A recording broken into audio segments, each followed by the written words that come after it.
Hey guys, welcome back to channel Sportology, जहाँ पे आपको हर तरीके की फैंटेसी से रिलेटेड टिप्स ट्रिक्स और एनालिसिस मिलती रहेंगी। तो आज की इस वीडियो में हम बात करने वाले हैं कैरेबियन प्रीमियर लीग 2020 के मैच नंबर 21 के, जो कि होने वाला है जमाइका तलावास वर्सेस दिनब्रागो नाइट राइडर के बीच में। अब मैच का एनालिसिस शुरू करने से पहले मैं आपको कुछ ओवरव्यू देना चाहूँगा कि मैच बहुत ही गजब हो सकता है अगर अगर अगर अगर मैं जो चाहता हूँ वो तीन प्लेयर्स नहीं खेलते, जो पिछले मैच में भी नहीं खेले थे।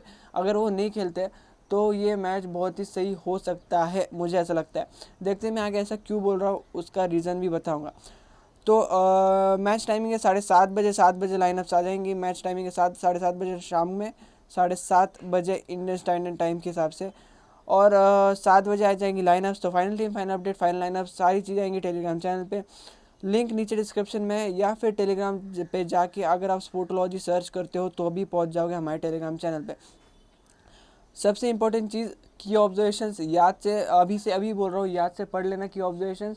10 या 15 मिनट डेडलाइन के आ जाएंगी वो। तो वो सबसे इम्पोर्टेंट चीज़ रहती है टेलीग्राम चैनल पे। ठीक है, वेन्यू की बात करें तो वेन्यू अब बदल के हो गया है ब्रायन लारा स्टेडियम, त्रिनिदाद। ठीक है, पहले मैचेस चल रहे थे, अभी एक हफ्ते पहले मैचेस चल रहे थे क्वींस पार्क ओवल में।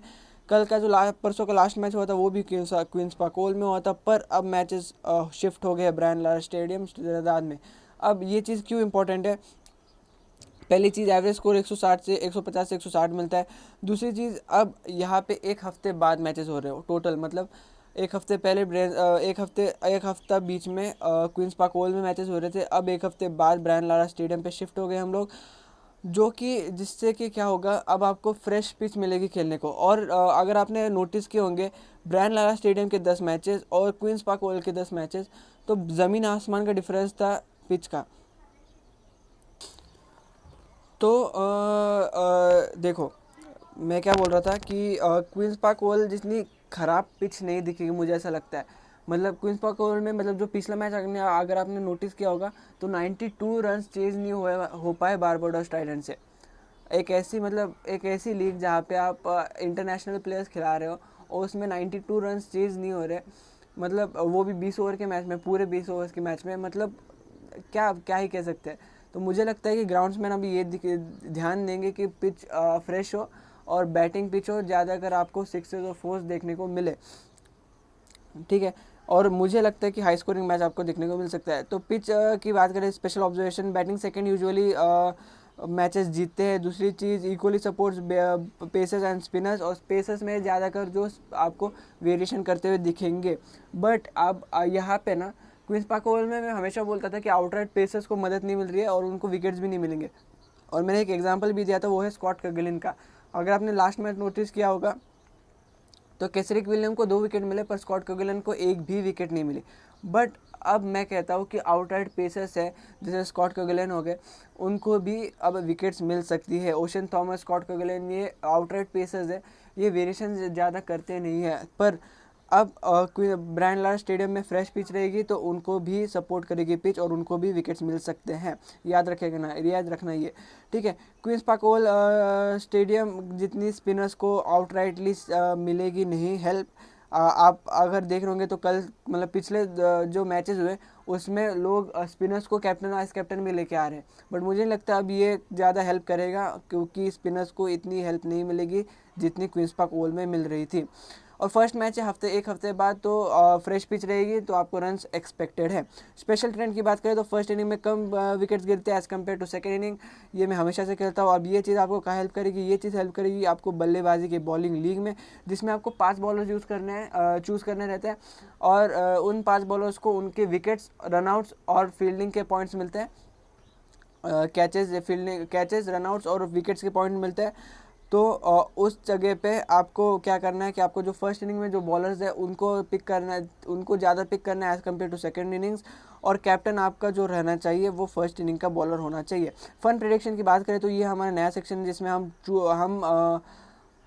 प्रेडिक्ट करते हैं कि टॉस कौन जीतेगा। मुझे लगता है जमाइका तलावास आपको आज टॉस जीतते हुए दिख सकती है।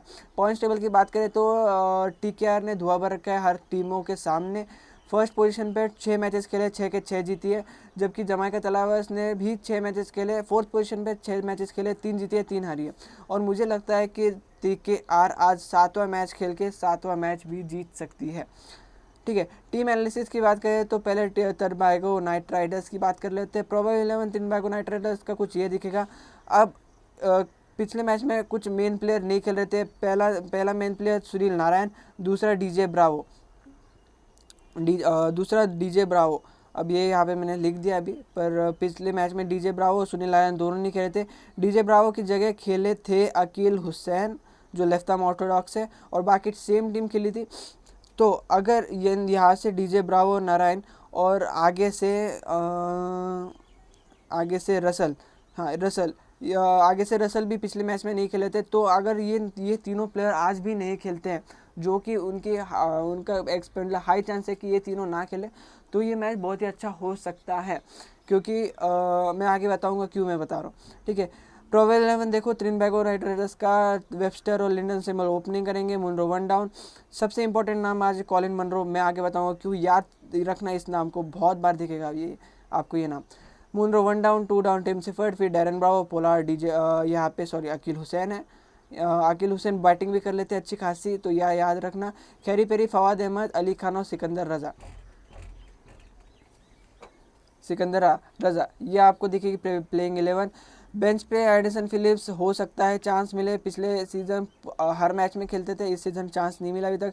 जेडन सील्स भी आपको दिख सकते हैं, अमीर जंगू नहीं दिखेंगे मोस्टली। ट्योन वेबस्टर खेल रहे हैं ऊपर, ठीक है। अब रीसेंट मैचेस की बात करें तो ये कुछ रीसेंट मैचेस है, आप चाहे तो पॉज करके देख सकते हो, या फिर रुक मैं बता ही देता हूँ। मैच नंबर 17 जो पिछला मैच हुआ था टीकेआर का बारबाडोस टाइटंस के साथ में, सिमंस के रन्स, पोलार्ड के धुआंधार रन्स, 28 बॉल में 72 रन किए थे। अकील हुसैन के 2 विकेट, सील्स के 2 विकेट, सिकंदर रजा 2 विकेट और फवाद अहमद का 1 विकेट। उससे पहले match number 16 Guyana warrior Amazon warrior के साथ था, चेस करते हुए टीकेआर ने जीत लिया। सिमेंस के रन्स, वेबस्टर के रन, ब्रावो के रन्स, सिफर्ड के रन्स और कैरी पेरी के 3 विकेट, ठीक है। उससे पहले भी टीकेआर ने चेस करते हुए जीत लिया था 72 रन, 71 रन चेस करते हुए। डैरन ब्रावो विकेट में, डीजे ब्रावो विकेट्स में। तो ये सारे कुछ रिसेंट के मैचेस हुए। अब आते हैं जमाइका तलावास के प्रोबेबल 11 पे, तो ये कुछ 11 रहेगी, बट इसमें बैटिंग ऑर्डर ऊपर नीचे रहेगा। क्यों? क्योंकि वॉल्टन चल नहीं रहे हैं, वो आते हैं अभी 6 नंबर पे। एन बोनर है जो कि ओपनिंग करते हुए दिख रहे हैं आपको। अब जमाइका तलावा सिर्फ 2 प्लेयर्स पे डिपेंडेंट है अभी, ग्लेन फिलिप्स और एंड्रे रसल के। रोमन पाउल जो उनके कप्तान थे, आसिफ अली जो उनके हिटर थे, ये सब प्लेयर कोई भी चल नहीं रहे। अब सिर्फ एक ब्लैकवुड है जो कि मुझे एक अच्छे बैट्समैन लगे, क्लासिकल बैट्समैन लगे, जो आपको कंसिस्टेंटली हो सकता है रन स्कोर करते हुए दिखे, कम से कम 20 रन तो कर ही देते हैं, ठीक है। अब ये दिक्कत जो कि है dependency on Glenn Phillips and Andre Russell, ये सबसे बड़ी दिक्कत है जमाइका तलावास की, क्योंकि अब आंद्रे रसल भी शायद से नहीं खेलेंगे आईपीएल के चलते। ये मैचेस ये स्टार के मैचेस शायद से ना खेले। तो अगर ऐसा होता है तो ग्लेन फिलिप्स पे अकेली रिस्पॉन्सिबिलिटी आ जाएगी, और एक अकेला बंदा कितना ही स्कोर कर लेगा। अगर आप मैं बताऊँ डिपेंडेंसी, तो ये जो रिसेंट का मैच हुआ है ना जमाइका तलावास का, वो था ये एसके और जमाइका तलावास के बीच में तो मैच था। जो फर्स्ट बैटिंग करी थी जमाइका तलावास, 147 रन बने जमाइका तलावास में, उसमें से 80 रन तो सिर्फ ग्लेन फिलिप्स ने बनाए, और फिर 27 मतलब ऑलमोस्ट 30 रन ब्लैकवुड ने बनाए। मतलब ऑलमोस्ट 147 में से 110 रन तो इन दोनों ने ही बना दिए। उसके बाद 6 विकेट गिर के, उसके 6 विकेट गिरने के बाद 30 ही रन बने सिर्फ इनके, मतलब उनके बाकी के बैट्समैन से। इससे पता चल रहा है डिपेंडेंसी कितनी बढ़ चुकी है ग्लेन फिलिप्स पे। क्यों? क्योंकि चैडविक वॉल्टन चल नहीं रहे, बहुत ही ख़राब फॉर्म है, और मैं आपको बिल्कुल रिकमेंड नहीं करूँगा, खेलते हैं तो भी लीजिएगा। एक चीज़ मैं नोटिस कराना चाहूँगा कि अगर 11 देखो सही से, तो Walton right handed batsman, Phillips right handed, Blackwood right handed, Powell right handed, Asif Ali, Brathwaite, Russell right handed, Veerasammy Permaul भी राइट हैंडेड बैट्समैन है, लेफ्ट आर्म ऑर्थोडॉक्स बॉलिंग करते पर right handed, Edwards right handed, Lamichhane right handed, Mujeeb right handed, और अगर बोनर खेलते opening पे तो बोनर भी राइट हैंडेड, ठीक है। तो इससे आपको क्या चल रहा है, पता चल रहा है आपको क्या ध्यान रखना है। ऊपर वाली टीम टीकेआर की टीम में से कौन सा प्लेयर है जो राइट आर्म लेग स्पिन डाल रहा है। अगर आप देखोगे तो वो एक ही प्लेयर है, वो है फवाद अहमद, जो राइट आर्म लेग स्पिन डालता है, या फिर अकील हुसैन, एक जो कि लेफ्ट आर्म ऑर्थोडॉक्स डालते हैं। तो इनका इंपॉर्टेंस सबसे ज़्यादा होने वाला है आज के मैच में फवाद अहमद और अकील हुसैन का, क्योंकि सामने राइट हैंडर्स की झड़ी है और ये राइट हैंडर्स के लिए बाहर निकालेंगे बॉल्स। अगर आप देखो तो लेफ्ट आर्म ऑर्थोडॉक्स और राइट आर्म लेग स्पिनर एक ही चीज़ करते हैं, बॉल टप्पा खा के राइट हैंडर के लिए बाहर निकालेंगे, जो कि दिक्कत करेगी राइट हैंडर बैट्समैन को। तो इनका इंपॉर्टेंस बहुत है, मैं अभी बता देता हूँ। दूसरी चीज़, अगर आप TKR की बैटिंग देखोगे, right handed left handed right handed left handed right handed right handed, मतलब टॉप 7 में या टॉप 8 में आपको सिर्फ 2 लेफ्ट हैंडेड दिख रहे हैं और बाकी सारे राइट हैंडेड है। तो संदीप लेमेचाने जो राइट आर्म लेग स्पिन करा रहे हैं अभी वो, और वर्सोमी परमॉल जो लेफ्ट आर्म ऑर्थोडॉक्स है, ये भी आपके लिए इंपॉर्टेंट रहेंगे। ठीक है, अब रीसेंट मैचेस की बात करें तो रीसेंट मैचेस में जैसे मैंने बताया, ग्लेन फिलिप्स ब्लैकवुड के रन, परमॉल 2 विकेट, एडवर्ड्स 2 विकेट, लेमेचाने और ब्रैथवेट 2 और 3 विकेट। फिर उससे पहले भी ब्लैकवुड और बोनर के रन, मुजीब और लेमेचाने के विकेट्स। उससे पहले फिलिप्स के, बोनर, रसल, मुजीब और एडवर्ड्स के विकेट। ठीक है, तो कंसिस्टेंटली परफॉर्म कौन कर रहा है आपको पता चल रहा है। हेड टू हेड रिकॉर्ड की बात करें तो देखो, हेड टू हेड अगर टोटल हेड टू हेड देखो तो बराबर सा संभाल रहा है ऑलमोस्ट। जमाइका के जमाइना ने 9 मैचेस जीते, जबकि TKR ने 8 जीते। बट ये एक बड़ा फैक्टर था जमाइका के पास पिछले साल तक, वो था क्रिस गेल, जो कि इस साल नहीं है। तो अगर last 5 head to head match देखें ना तो पूरा समा बदल जाता है। TKR outrightly left right centre हर जगह से डोमिनेट कर रही है पूरी तरीके से 4-1 के साथ। लास्ट 5 में हेड टू हेड मैच में 4-1 से जीती है TKR। ठीक है, अब ये देखो, मैं ये मैच क्यों बोल रहा था, क्यों खतरनाक जा सकता है। आपको नाम किसके देखना है? कॉलिन मनरो का नाम देखना है, ग्लेन फिलिप्स का नाम देखना है, रसल का नाम देखना है, और एक और नाम था पोलार्ड का नाम, और नारायण का नाम देखना है। अगर नारायण खेलते तो इंपॉर्टेंट रहेंगे, रसल खेलते भी इंपॉर्टेंट रहेंगे, पर अगर शायद से ना खेले तो आपको ग्लेन फिलिप्स और कॉलिन मनरो, इन दोनों के नाम देखने हैं बस रिसेंट के हेड टू हेड मैचेस में। जो रिसेंट का मैच हुआ था इस सीज़न का, उसमें TKR ने चेस करते हुए जीत लिया था 7 विकेट से, फिलिप्स के रन, रसल के रन, ठीक है, और उसके बाद नारायण के रन, मुनरो के रन। ठीक है, अब उससे पहले पिछले साल जो हेड टू हेड मैच हुआ था उसमें उसकी बात करें तो सिमेंस के रन, मनरो के वापस से रन दिख रहे हैं आपको, पोलार्ड की धुआंधार पाली और सुनील नारायण के भी 18 बॉल 20 रन। और अगर जमैका की तरफ से देखें तो फिलिप्स के रन वापस से, नाम रिपीट हुआ फिलिप्स का।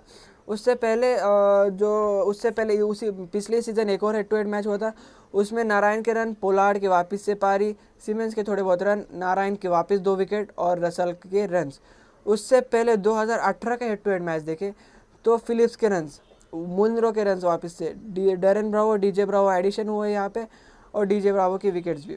उससे पहले 2018 का एक और हेड टू हेड मैच देखे तो मुनरो के रन, रसल के रन, रसल के विकेट। मतलब यार, मतलब आपको और क्या क्लियर डायरेक्शन चाहिए। मैं आपको डायरेक्ट मस्ट पिक्स पे आ जाता हूँ। तो त्रिनबागो की तरफ से मुनरो, नारायण, ये मेरे मस्ट पिक होंगे। नारायण खेलते हैं तो, अगर नहीं खेलते तो हम नहीं लेंगे, पर अगर खेलते हैं तो ये मस्ट पिक रहेंगे नारायण। डेरन ब्रावो, पोलार्ड, अगर आप लैंडल सिमंस को ड्रॉप कर रहे हो तो पोलार्ड को मस्ट पिक है, क्योंकि अगर 17 बॉल भी मिल जाते हैं इनको, अगर आपने ऊपर देखा 17 बॉल भी मिल जाते हैं तो भी 50 रन करने की क्षमता है। जमाइका की तरफ से ग्लेन फिलिप्स मस्ट पिक है, रसल मस्ट पिक है, मुजीब, लेमेचाने, एडवर्ड, ब्लैकवुड, ये सारे मस्ट पिक है। अगर रसल खेलते तो मस्ट पिक होंगे, नहीं खेलते तो हमको कोई और ढूंढना पड़ेगा। तो की ऑब्जर्वेशन पे आ गए सबसे इंपॉर्टेंट सेक्शन में। की ऑब्जर्वेशन, बोल्ड कॉल, सबसे इंपॉर्टेंट चीज़, रिस्क की कॉल है ये मेरा, कि आज आपको हाई स्कोरिंग मैच देखने को मिल सकता है। अब हाई स्कोरिंग मतलब ऐसा नहीं 250 240 रन देखने को मिल जाए, बट इस सीज़न 140 या 150 भी एक हाई स्कोरिंग मैच है इस सीज़न के, अगर आप एवरेज निकालोगे तो। बट मुझे लगता है कि 150 से 160 रन स्कोर होते हुए दिख सकता है, अगर स्पेशली TKR बैटिंग करती है पहले तो। ठीक है, तो बैट्समैन इंपॉर्टेंट रहेंगे, आप सिर्फ बॉलर लेके नहीं जा सकते जैसे आप पहले कर रहे थे क्वींस पार्क ओवर पे। जैसे जब मैचेस हो रहे थे तब सब बॉलर ही लेके जा रहे थे, सिर्फ 3 बैट्समैन लेके जा रहे थे। बट मुझे लगता है आज आपके लिए बैट्समैन भी इंपॉर्टेंट रहेंगे। अब ये 4 नाम, Colin Munro, Glenn Phillips, Narayan, Russell, ये सबसे इंपॉर्टेंट है। अगर ये चारों के चारों खेलते तो चारों के चारों मस्ट पिक है। अगर सिर्फ ये दोनों खेलते तो दोनों भी मस्ट पिक है, और इनका कैप्टन वाइस कैप्टनसी भी आप ग्रैंड लीग या 4 मेंबर में कॉम्बो लेके जा सकते हो। स्पेशली मनरो को ध्यान रखना। मनरो क्योंकि हेड टू हेड में बहुत अच्छा मतलब गजब रिकॉर्ड है। 5 मैच देखे हमने, 5 में से सिर्फ एक ही मैच था जिसमें इन्होंने परफॉर्म नहीं किया, बाकी के चारों मैच में 50+ या 40+ स्कोर है, 40+ स्कोर है। तो ब्लाइंड जीएल कैप्टन है और 4 मेंबर भी कैप्टनसी है। अभी सिर्फ 7% लोगों की जनता के कैप्टन दिखेंगे ये आपको। वो क्यों? क्योंकि ग्लेन फिलिप्स, आंद्रे रसल और मुजीब का जो परफॉर्मेंस चल रहा है उसके चलते कॉलिन मनरो का परफॉर्मेंस इतना कुछ दिख नहीं रहा लोगों को। बट मेरे लिए आज बहुत ही बढ़िया पंट पिक साबित हो सकते हैं as a captain Colin Munro. Glenn Phillips recent form गजब कंसिस्टेंसी के साथ प्लेयर खेल रहा है। बट एक ही चीज़ है इनको जो कि मुझे कैप्टन बनाने से रोक रही है स्मॉल लीग में भी, वो है इनकी डिपेंडेंसी। इनकी टीम पूरी तरीके से डिपेंडेंट है इनके ऊपर, और जो कि प्रेशर ये महसूस करेंगे उस चीज़ का। अगर आज भी इनके ऊपर डिपेंडेंट है तो उस प्रेशर के चलते हो सकता है जल्दी निपट जाए, कुछ कह नहीं सकते। इसलिए स्मॉल लीग में मैं थोड़ा सा हिचकिचा रहा हूँ कैप्टन बनाने का। हाँ, वाइस कैप्टनसी के लिए बहुत ही अच्छी चॉइस है Glenn Phillips. Narayan Russell captain vice captain के लिए बेस्ट चॉइस है अगर स्मॉल लीग में भी अगर खेलते हैं तो, क्योंकि बॉलिंग बैटिंग दोनों से परफॉर्म कर रहे हैं। बट अभी 2 मैच हो गए, खेले नहीं है दोनों, तो हो सकता है कि आज के मैच भी नहीं खेलते हुए दिखें। डेरन ब्रावो और पोलार्ड, ये इंपॉर्टेंट कब होने वाला है? जब आप लैंडन सिमंस को ऊपर से छोड़ रहे होंगे। तो अगर लैंडन सिमंस, कॉलिन मनरो इन दोनों या फिर ट्योन वेस्टर, इन तीनों में से 2 या कोई एक अगर छोड़ रहे होंगे तो डेरन ब्रावो और पोलार्ड का रोल बढ़ जाएगा। क्योंकि ये दोनों ही प्लेयर ऐसे मतलब डेरन ब्रावो क्लासिकल बैट्समैन है, 20 बॉल में अगर 20 बॉल मिलते हैं तो आपको 30 रन बना के दे सकते हैं। बट डेरन ब्रावो अगर केरन पोलार्ड अगर खेलने को आते हैं और उनके पास 17 बॉल होंगी खेलने को, तो ये भाई 17 बॉल में भी 50 रन बना सकते हैं, ऐसे प्लेयर है। तो इन दोनों को ही मिस करने की गलती मत करिएगा। तीसरी चीज़, जमाइका का यूनिडायरेक्शनल बैटिंग अटैक। यहाँ पे मैंने गलती से बॉलिंग अटैक लिख दिया है। बैटिंग अटैक, यूनिडायमेंशनल बैटिंग अटैक, जिसमें सारे के सारे प्लेयर्स आपको राइट हैंडेड बैट्समैन दिख रहे हैं। तो उस सिनेरियो में फवाद अहमद और अकील हुसैन ये आपके लिए इंपॉर्टेंट पिक रहेंगे। ब्लाइंड कैप्टन वाइस कैप्टन की कॉम्बो की बात करूँ, मतलब जीएल में जो आपको कैप्टन वाइस कैप्टन कॉम्बो लेके जाना है वो है ये 6 प्लेयर्स का। इन 6 प्लेयर्स को सिर्फ कैप्टन वाइस कैप्टन इंटरचेंज करते रहो, और हर टीम में थोड़ा सा इंटरचेंज करोगे और हर टीम में थोड़ा सा चेंज करोगे एक प्लेयर का, तो भी आप ग्रैंड लीग जीत सकते हो। और स्पेशली कॉलिन मनरो और ग्लेन फिलिप्स का कॉम्बो याद से लेके जाना, मैं बार बार ये कह रहा हूँ। ठीक है, अब चलते हैं ड्रीम 11 टीम की तरफ। तो ये है मेरी ड्रीम 11 टीम। अब इसमें अगर नारायण और रसल खेलते हैं तो रखेंगे, नहीं तो फिर इन दोनों को ही हटाना पड़ेगा। तो टीम में क्या है? Glenn Phillips keeper, Blackwood, Darren Bravo, Colin Munro, Landon Simmons को छोड़ने का बड़ा रिस्क लिया है मैंने अभी। ऑलराउंडर में रसल, पोलार्ड, नारायण। अब देखो ऑलराउंडर में आपके पास 5 ऑप्शन मिलेंगे, Narayan, Pollard, Russell, DJ Bravo और कार्लोस ब्रैथवेट। अब लोगों ने कार्लोस ब्रैथवेट को भी लिया है क्योंकि रिसेंट में दो मैच में 3-3 विकेट्स लिए इन्होंने। बट मुझे नहीं लगता आज के मैच में इतने कारगर साबित होंगे क्योंकि इनके अनुकूल विकेट नहीं है। जैसे मैं बोलता हूँ कि भाई, जैसे मैंने बोला स्कॉट कैगुलन के कंडीशन के हिसाब से विकेट नहीं थी, वैसे आज कार्लोस ब्रैथवेट के हिसाब से नहीं है क्योंकि वो स्लो बॉलिंग ज़्यादा करते हैं और मुझे लगता है आज स्लो बॉलर्स को ज़्यादा इतनी हेल्प नहीं मिलेगी। ठीक है, अब यहाँ पे 4 ऑलराउंडर्स ले सकते हो आप ड्रीम 11 पे, पर क्रेडिट की वजह से आप 3 ही ले पाओगे। तो अब आपको देखना है कि कौन से 3 लेने हैं। अगर 3 खेलते हैं तो अगर Darren Bravo, DJ Bravo, Sunil Narayan तीनों के तीनों नहीं खेलते, रसल, डीजे ब्रावो और नारायण नहीं खेलते, तो मैं किसी को भी नहीं पिक करूँगा, मैं सिर्फ पोलार्ड को लेके जाऊँगा। मैं अभी से बता दे रहा हूँ, कार्लोस ब्रैथवेट को मैं पिक नहीं कर रहा अभी के लिए। ठीक है, मैंने लामचन ने मुजीब, अली खान और सील्स को लिया अभी मैंने। यहाँ पे मैं सील्स की जगह अकील हुसैन को भी पिक कर सकता हूँ। मैं बताता हूँ क्यों। मैंने बताया है क्यों, क्योंकि लेफ्ट आर्म ऑर्थोडॉक्स है और आगे राइट हैंडर्स की जड़ी है। अगर जनता की टीम देखो तो जनता की टीम कुछ ये है, ग्लेन फिलिप्स आपको कैप्टनसी दिखेंगे, Lendl Simmons, Darren Bravo, Colin Munro, Russell, Brathwaite और पोलार्ड के साथ रसल दिखेंगे vice captain. Edwards, Lamichhane, Mujeeb और खैरी पेरी को पिक किया है जनता ने। ये भी एक अच्छी टीम लग रही है। बट जो मैंने बताया, अगर रसल खेलते नहीं है तो ग्लेन फिलिप्स पे पूरी रिस्पॉन्सिबिलिटी आएगी। और रिस्पॉन्सिबिलिटी में एक 2 चीज़ होती है भाई, एक बंदा निखरता है या बिखरता है, जैसे हमारे आकाश चोपड़ा कहते हैं। तो अगर निकलते तो बहुत ही अच्छा होगा, पर अगर बिखर जाते ग्लेन फिलिप्स तो बहुत ही नुकसानदायक हो सकता है उनको कैप्टनसी रखना। तो देखो final team, final update, final lineup सारी चीज़ आएंगी टेलीग्राम चैनल पर। लिंक नीचे डिस्क्रिप्शन में है, जाके ज्वाइन कीजिएगा टेलीग्राम चैनल। और ऑफिशियल इंस्टाग्राम अकाउंट भी है हमारा, वो भी, उसका लिंक भी नीचे डिस्क्रिप्शन में है, चाहे तो आप चाहे तो जाके फॉलो कर सकते हो। ठीक है, आज के लिए बस इतना ही, मिलते हैं अगले वीडियो में। टेलीग्राम चैनल ज्वाइन करना मत भूलेगा, क्योंकि फाइनल टीम और की ऑब्जेक्शन पे वही आएंगी। सब्सक्राइब कर लीजिएगा हमारे हमारे यूट्यूब चैनल को भी, क्योंकि आईपीएल अभी दूर नहीं है और बहुत सी नई चीज़ें आपके लिए लेके आ रहा हूँ मैं। आप कह सकते हो इसको कॉपी है, मुझे कोई प्रॉब्लम नहीं है। मैं, आपको पता होगा, अगर आप फॉलो करते हो फैंटेसी को तो आपको पता होगा कि मैं किसको फॉलो करता हूँ। मतलब मैं किसका, मतलब आप कॉपी नहीं कह सकते यार इस चीज़ को। आप एक इसको कह सकते हो कि मैं उनसे इंस्पायर्ड हूँ। जीएलटी, और जीएलटी स्पेशली मैं मेंशन कर देता हूँ यार अभी, और इससे ज़्यादा क्या मेंशन कर दूँ। अगर इससे ज़्यादा मेंशन करूँगा तो वो कॉपीराइट स्ट्राइक मार सकते हैं मुझ में। पर जीएलटी, इनसे मैं इंस्पायर्ड हूँ, मैं कॉपी नहीं करता। ठीक है, कॉपी और इंस्पायरेशन में थोड़ा सा फ़र्क आता है। हाँ, मैं उनकी बोलने की स्टाइल या वो सब कॉपी नहीं कह सकते यार। कंटेंट कॉपी करना कॉपी कैसे रहता है। यहाँ पे मैं कंटेंट नहीं कॉपी कर रहा हूँ, मैं खुद से एनालिसिस कर रहा हूँ, मैं खुद से टीम बनाता हूँ, मैं उनसे इंस्पायर्ड हूँ, मैं ये मानता हूँ। ठीक है, तो बहुत सारी चीज़ें उनकी इंस्पायरेशन से ही आने वाली है। टेलीग्राम अपने हमारे यूट्यूब चैनल पे आप उनको भी फॉलो कर सकते हो, आप हमको भी फॉलो कर सकते हो, आप दोनों को भी फॉलो कर सकते हो, कोई दिक्कत की बात नहीं है। ठीक है, तो आज के लिए बस इतना ही, मिलते हैं अगली वीडियो में। Goodbye. और हाँ, गुड बाय कहने से पहले और 2 वीडियो या 1 वीडियो कम से कम आएगी। वो 1 वीडियो होगी इंग्लैंड पाकिस्तान वाली। जो तीसरी वीडियो है जिनकी, वो भी शायद से आ सकती है, कोशिश करेंगे। पर सेकंड वीडियो कंफर्म आएंगी, तो यूट्यूब चैनल को सब्सक्राइब करके नोटिफिकेशन आइकन दबा दीजिएगा, ताकि आपको हमारे हर वीडियो की नोटिफिकेशन मिलती रहे। तो आज के लिए बस इतना ही, मिलते हैं अगले वीडियो में। Good bye.